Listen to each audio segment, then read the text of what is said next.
estando él sentado en el monte de los olivos, los discípulos se le acercaron aparte diciendo: dinos, ¿cuándo serán estas cosas?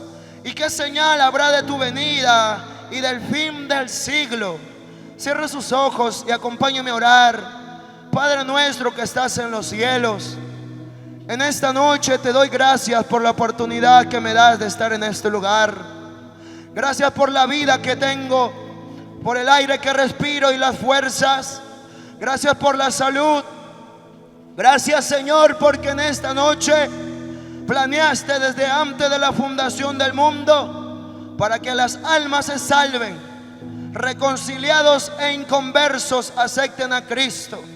Gracias, Señor, porque tú planeaste que un domingo como hoy, que Jesucristo resucitó, primer día de la semana, sea anunciado una vez más el Evangelio en Campo Verde, al lado de este tanque elevado.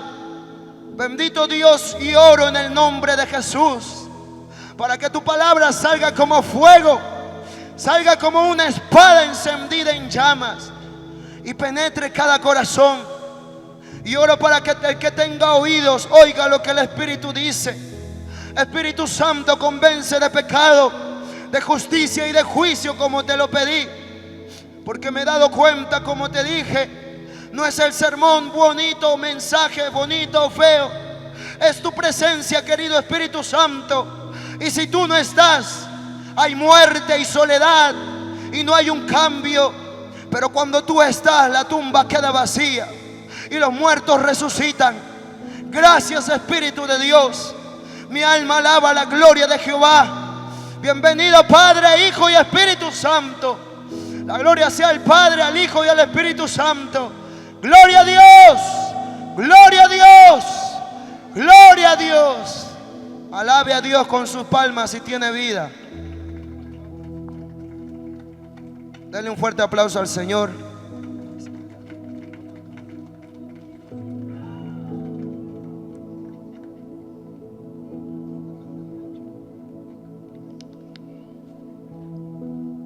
Gloria a Dios. Un poco cuido la garganta, si no amanecemos con la gripe. Aquí en este pasaje que acabamos de leer, del capítulo 24 de Mateo, dice: y estando Jesús sentado en el monte de los olivos, los discípulos se le acercaron aparte diciendo: dinos cuándo serán estas cosas y qué señal habrá de tu venida y del fin del siglo. Los discípulos tenían curiosidad de saber cuándo Cristo iba a venir y le preguntaron qué señales habría antes de tu venida. Pero algo que quiero aclarar y enfatizar antes de continuar más adelante es que Jesús responde a las señales antes de su segunda venida en este capítulo, porque cuando Cristo venga por su iglesia, lo conocemos como el arrebatamiento de la iglesia, que es el raptarus en el griego, en el hebreo, no recuerdo bien ya esto, y que significa raptados o tomados de la fuerza. Es un evento que cada cristiano espera y lo anhela con ansias. Por eso el libro de Apocalipsis capítulo 22 dice: y la esposa y la novia, la esposa, dicen: ven, Señor Jesús. Porque lo anhelamos como novia, como esposa. Porque si sentimos la presencia de Dios en momentos, cuanto más contentos, cuanto más alegres estaremos cuando estemos ahora visiblemente y nuestra fe sea consumada estando al lado de Jesucristo en su presencia. Y aquí los discípulos le preguntan: Maestro, ¿qué señales habrán de tu venida? Y sigamos continuando en el verso 4 y dice el Señor Jesús: mirad que nadie os engañe, porque vendrán muchos en mi nombre diciendo: yo soy el Cristo, y a muchos engañarán. y oiréis de guerras y rumores de guerras. Mirad que no os turbéis, porque es necesario que todo esto acontezca, pero aún no es el fin. Y es cierto, Dios dice que su palabra no pasará. Tú y yo pasaremos si Cristo no viene. Las tumbas están repletas. Muchos hombres profetizaron que se iban a levantar, pero siguen sus cadáveres allí. Solo Cristo, el único que se levantó de entre los muertos por el poder de la persona del Espíritu Santo que lo levantó de entre los muertos. Y ahí está.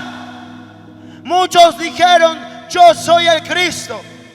Una vez vi en un reportaje a un hombre que se proclamaba a sí mismo el Cristo y que hacía señales, sí lo hacía, y en sus manos y en sus pies habían huecos y la gente se sorprendía. Pero Jesús dice: no creáis a estos engañadores. Oiréis de guerras y rumores de guerras. Es cierto que siempre ha habido guerras en la historia de la humanidad, por los reinos, por las tierras, por los animales. Pero cuando Cristo está diciendo rumores de guerras, se refiere a una guerra masiva, a una guerra mundial. En cuanto el mundo sea afectado, hace unos cuantos años este mundo fue afectado por una primera guerra mundial. Miles y miles de hombres y mujeres, incluyendo niños y bebés, sin comida, muriendo no solo por las guerras, no solo por la contaminación de las bombas, sino también por los falta de alimento, por la hambruna. Y ahí está una segunda guerra. Hace poco se oye una guerra masiva, pero ¿sabe? No habrá una tercera guerra mundial hasta un tiempo en que es cuando Cristo venga al final del periodo de los 7 años, conocido como Gran Tribulación. Y más adelante entraremos en detalle acerca de ello. Y vemos que dice más adelante el verso 6: y oiréis de guerras y rumores de guerras. Mirad que no os turbéis, porque es necesario que todo esto acontezca, pero aún no es el fin. Porque se levantará nación contra nación y reino contra reino, y habrá pestes y hambres y terremotos en diferentes lugares. Y como decía un momento, las guerras no solo ocasionaron muertes a nivel mundial, sino también hambres, producto de las guerras y contaminaciones. Vinieron muchas pestes. Hace unos cuantos años hubo una peste en la otra parte del mundo de las ratas, que cualquier rata que mordía a un humano, el hombre moría rápidamente. No había cura para ello. Todo esto son señales que Cristo mismo dijo. No lo dijo Pablo ni Pedro, lo dijo el mismo Señor, que vino como cordero hace 2000 y tantos años atrás. Se dejó escupir, se dejó azotar, y por fin llevar a la cárcel. Pero este mismo Cristo un día vendrá y todo ojo lo verá, ya no como cordero, sino como león. A ver si al león puedes hacerle frente. A una oveja te burlas, a un cordero te puedes patearle, pero a un león corres. Cristo viene como león rugiente. ¿Y quién podrá estar de pie delante de su venida? Alguien dice gloria a Dios. Y dice terremotos en diferentes partes del mundo. Del verso 4 hasta el verso 13, Dios nos habla las señales acerca de su venida. En el año del 2004, el 26 de diciembre, en Indonesia hubo un gran terremoto en el año 2004, acabando el año en diciembre, el 26, en la escala de Richter de 9.1, que mató a millones y millones de personas en este país. Y Dios nos sigue advirtiendo que su venida está cerca. Pero antes de su venida, Dios nos sigue diciendo que Él nos ama con amor eterno, que su amor es paciente, que su amor es grande y rápido, y su ira es tan lenta para el hombre. Seguido de Indonesia, en el año 2011, en Japón, en febrero, el 11 de febrero, hubo un gran terremoto de 9.0 en la escala de Richter. En Japón, en el año 2013, en el mes noviembre, el 23, un terremoto de 8.3. Y Dios sigue llamando a la población, y Dios sigue llamando a la gente: arrepentíos, arrepentíos, porque el reino de los cielos se ha acercado. Pero ¿qué hace el hombre? Seguir despreciando a Dios. ¿Qué hace el hombre? Seguir diciéndole todavía no. Estos hombres de Indonesia, de Japón, decían lo mismo: todavía no, todavía no. Pero finalmente, un 26 de diciembre del año 2004, le llegó la muerte a millones de millones en el país de Indonesia. ¿Dónde estaba su esperanza de decir: mañana, cuando tenga 80 años o cuando sea viejo? ¿Dónde estaba su esperanza? Su esperanza quedó en la nada. Jesús, dice Dios en las Escrituras, que la vida es como la neblina, que un momento está y luego desaparece. Y seguimos en Indonesia, en Grecia, en el año 2020, el mes de mayo, el número 22, un gran terremoto en la escala de Richter de 7.7. Otros miles de personas. En el año 2021, en Japón, una escala de Richter de 7.4.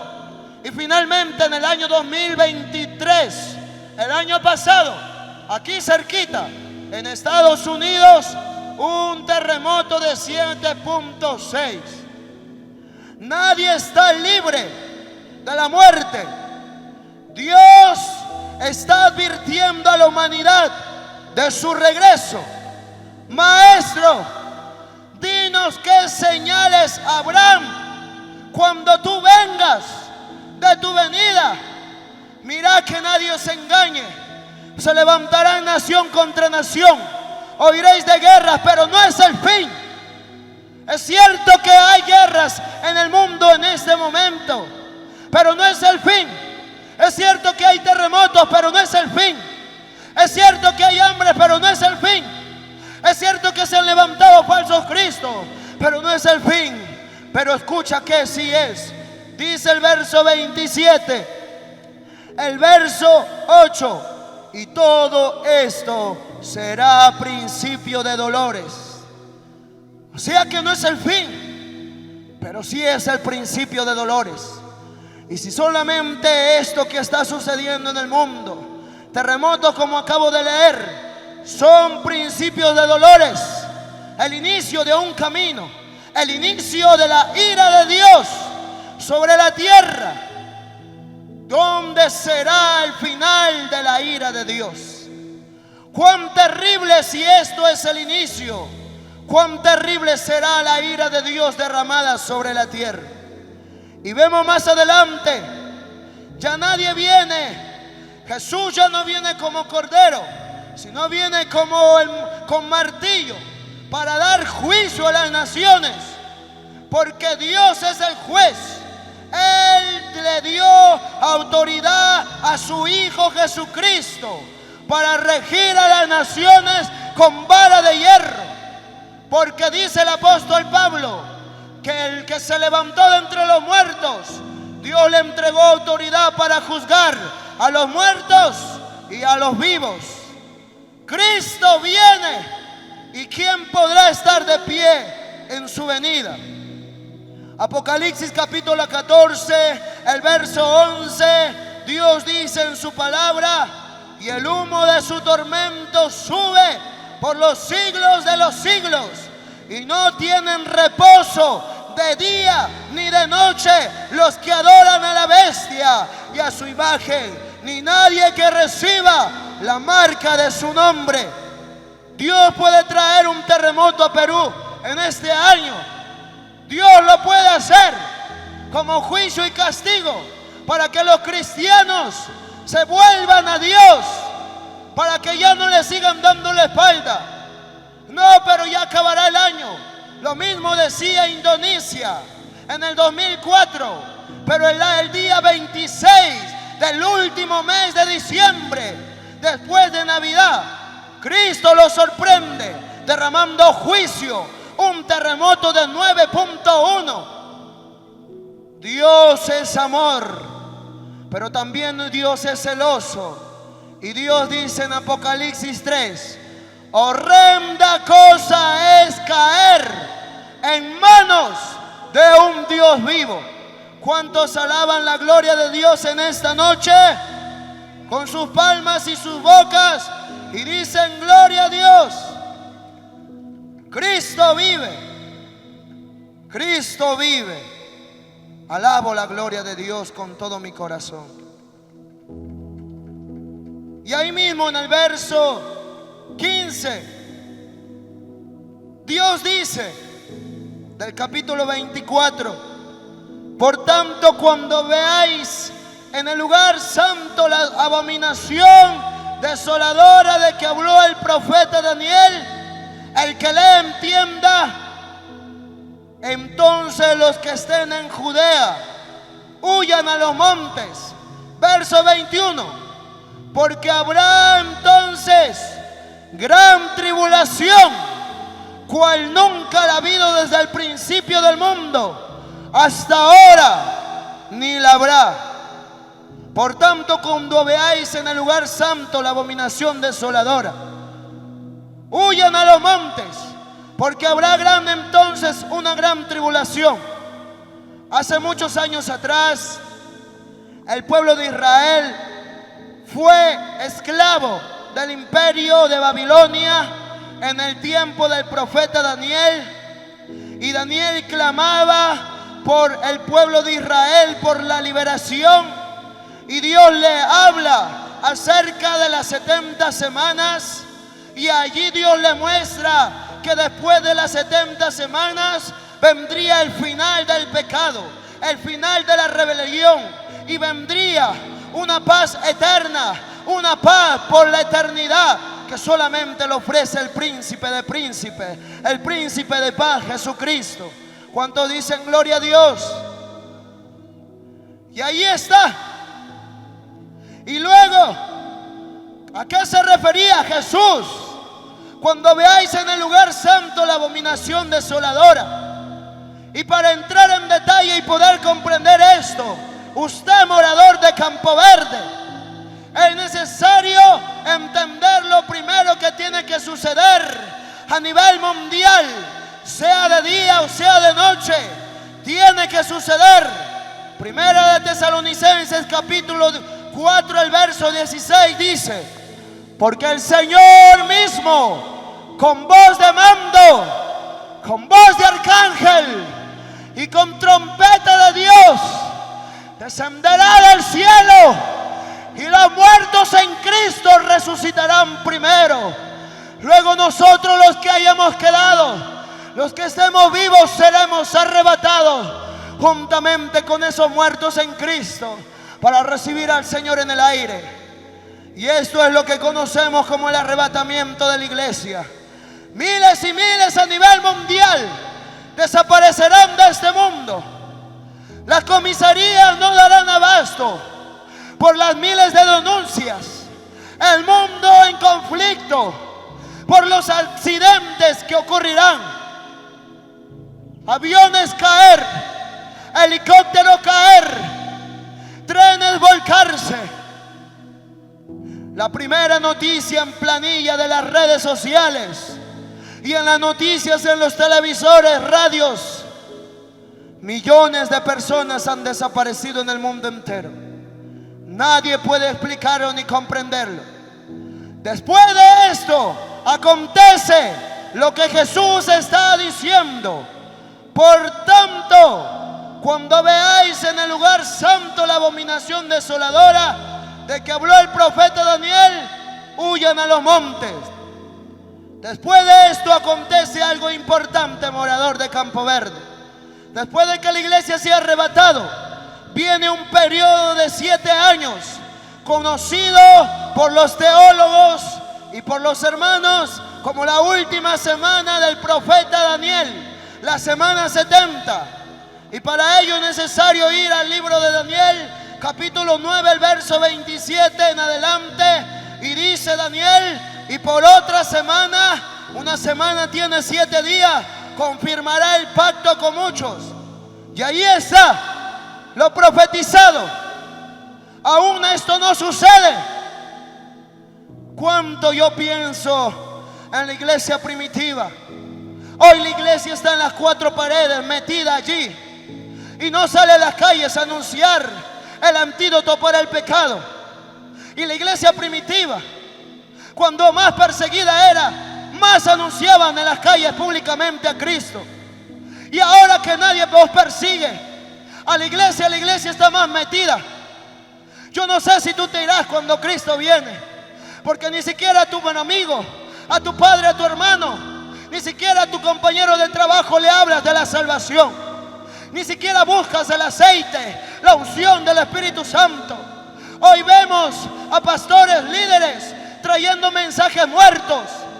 Miles de miembros entran y salen muertos, sin un cambio, sin una restauración, porque no sacan el mensaje de la matriz viva del Espíritu Santo, sino de las redes sociales, de algunas cosas. Sacan las cosas de sus vanagloría. Y si hay un problema por ahí, ese es el mensaje. Mas no llevan un mensaje que venga directo del corazón de Dios. Porque el que escudriña el corazón de Dios es el Espíritu Santo. Y Él es quien revela lo que Dios quiere que hable a la gente. Muchos dejaron la unción. La unción es la que da vida. La unción es la que resucita. La unción es la que sana. Pero hoy muchos han dejado de buscar la unción. Yo no sé con qué Cristo te irás tú. Hoy si Cristo viniera, iglesias completas se quedarían en esta tierra a padecer de esta tribulación. Porque si ahora viniera la tribulación, peor si estás vacío de aceite, negarías en una a Cristo Jesús, porque no lo demuestras saliendo y predicando. Y la iglesia primitiva, cuanto más quemados eran, cuanto más los arrojaban al circo romano para ser despedazados por los leones, más anunciaban en las calles romanas los cristianos evangélicos, allí como un payaso, quemados públicamente. ¿Dónde está la iglesia? ¿Qué ha pasado con la iglesia? ¿Dónde está tu amor por Dios? ¿Acaso te has convertido en una religión? La iglesia de Dios demuestra el poder, no una religión. Por eso no hay cambio, por eso no hay transformación, porque no has tenido un encuentro con Dios. Yo cuando estaba en la iglesia, antes de tener un encuentro con Dios, andaba en el mundo y en la iglesia. Y un día el Señor casi me mata. Andaba haciendo lo malo, aún ya tocando el teclado apenas, empezando. Pero cuando tienes un encuentro con Dios, tu vida cambia. ¿Sabes qué sucede? Que así te apartes de Dios, que así dejes de buscarlo en ayuno. Hay un fuego que dice Jeremías, que me consumió y no me dejó tranquilo y no me resistí. Y ese fuego te lleva y te atrae nuevamente a la presencia de Dios. ¿Cuántos anhelan el fuego del Espíritu Santo?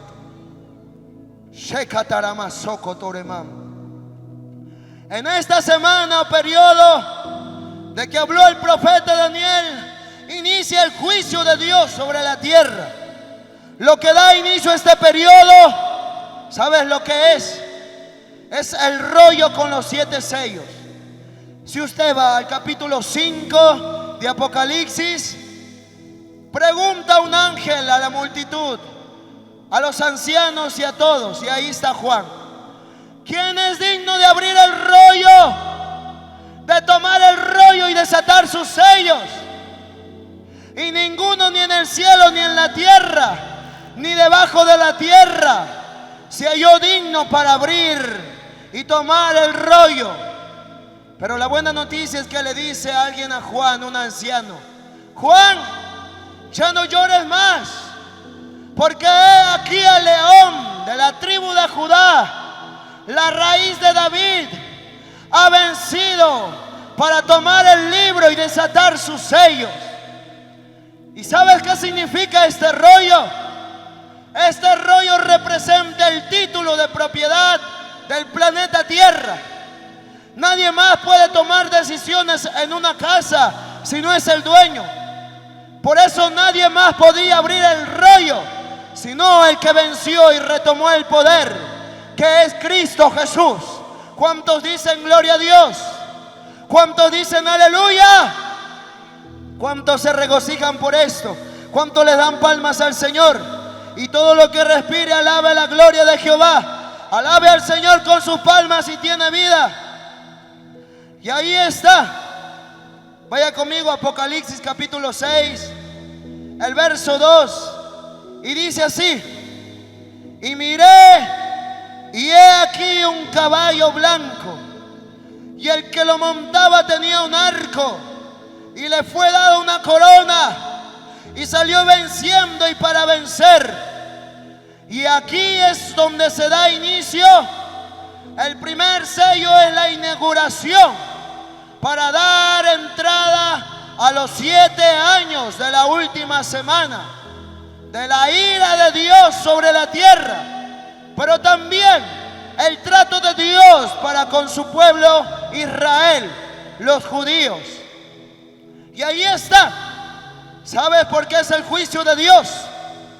Porque dice la Biblia en 2 de Tesalonicenses, y si alguien me puede acompañar, dice así: 2 de Tesalonicenses, el capítulo 2, el verso 11: por esto Dios les envía un poder engañoso, para que crean a la mentira, a fin de que sean condenados todos los que no creyeron a la verdad, sino que se complacieron en la justicia. Tengo una tía que antes buscaba a Dios, y esta tía dejó a su esposo y se fue con otro hombre, y ahora congregan y se le dice: tía, lo que estás haciendo es mal. Y ella dice: no, Dios me ha perdonado y Dios ha aceptado que yo esté con este hombre. Además nos levantamos temprano y oramos y sentimos la presencia de Dios. Y esto es parte de la ira de Dios. Uno de los juicios más terribles de parte de Dios para el hombre es que el hombre crea que está bien en su pecado, que está bien en su maldad, pero el fin de ello es lo que dice Romanos 6:23: porque la paga del pecado es muerte. Y por eso Dios dice en Tesalonicenses: por eso Dios les envía un poder engañoso, para que crean a la mentira, a fin de que sean condenados todos los que no creyeron a la verdad. Y Dios, amigo de Campo Verde, en esta noche te está quitando el velo que no te permite ver la verdad, para que te dé una oportunidad más y corras a los pies de Cristo Jesús. Y en esta noche tus ojos sean abiertos, el velo sea roto y venga luz del Espíritu de Dios a tu vida, y no seas engañado, y tu fin sea la dádiva de Dios, la vida eterna. ¿Cuántos dicen gloria a Dios? ¿Cuántos dicen aleluya? ¿Cuántos le dan palmas al Señor? Oh, Shemale.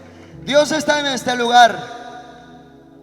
Entonces, el primer sello se desata de esta manera. Cristo toma el rollo y saca el sello. Y miré, y he aquí un caballo blanco, y el que lo montaba tenía un arco, y le fue dada una corona, y salió venciendo y para vencer. Muchos piensan que este caballo blanco y el que lo monta es Jesucristo, pero la verdad es que no lo es. A Jesús lo vemos al final como el restaurador de todas las cosas. En Apocalipsis capítulo 19, el verso 11 dice: y he aquí un caballo blanco, y el que lo montaba se llamaba Fiel y Verdadero, y con justicia juzga y pelea. Además tiene este nombre, verso 13: estaba vestido de una ropa teñida en sangre, y su nombre es el Verbo de Dios. ¿Cuántos dicen gloria a Dios? ¿Sabe por qué Dios permite todo esto? Porque tanto tiempo está la gracia y los hombres no quieren seguir creyendo a Dios. Puedo asegurar que casi todos los millones de personas que murieron en aquellos terremotos se fueron al infierno, a la condenación eterna. Casi todos. Y algunos que tuvieron minutos, o algunos que creían en Jesús, se fueron con Cristo por la misericordia. Dice la palabra de Dios que Dios es un Dios tardo para la ira, lento para la ira, pero grande en misericordia. Quizás estuviste a punto de morir en un accidente. Quizás estuviste a punto de ser atropellado, de que algo te caiga encima. Pero Dios te concedió un día más, una oportunidad más de vida, como Dios le concedió la oportunidad al pueblo de Sodoma y Gomorra. Pero Sodoma y Gomorra no entendió. Dios le concedió la oportunidad a la gente del tiempo del diluvio, pero no entendieron. Dios siempre está demostrando una entrada de salvación para el hombre. En el diluvio un arca, en Sodoma y Gomorra, si hay 50 justos, perdonaré a este pueblo. Puedes darte cuenta del amor de Dios. Y ahora, cuanto más abundó la maldad, más sobreabundó la gracia. Por eso es que ahora el hombre puede escupirle a Dios y Dios le sigue dando oportunidad. Pero no tientes a Dios. Dios te ha traído no por las puras. Dios te ha traído porque Él te está llamando. Y ahora mismo hay un fuego ardiente en tu corazón. Amado hermano apartado, hermana apartada, señorita, caballero. Y ese fuego es el Espíritu Santo, quien te está llamando al arrepentimiento. Así que quiero que la iglesia se ponga de pie. Quería continuar con el mensaje, que es muy largo, pero Dios me está diciendo: detente. Levanta sus manos y conmigo ore. Padre que estás en los cielos, en esta noche te damos las gracias por tu misericordia. Gracias por haber hablado a este pueblo, Señor. Gracias por habernos hecho entender parte de tu palabra, Señor. Y oro en el nombre de Jesucristo de Nazaret, para que ahora hagas tu obra, Espíritu Santo.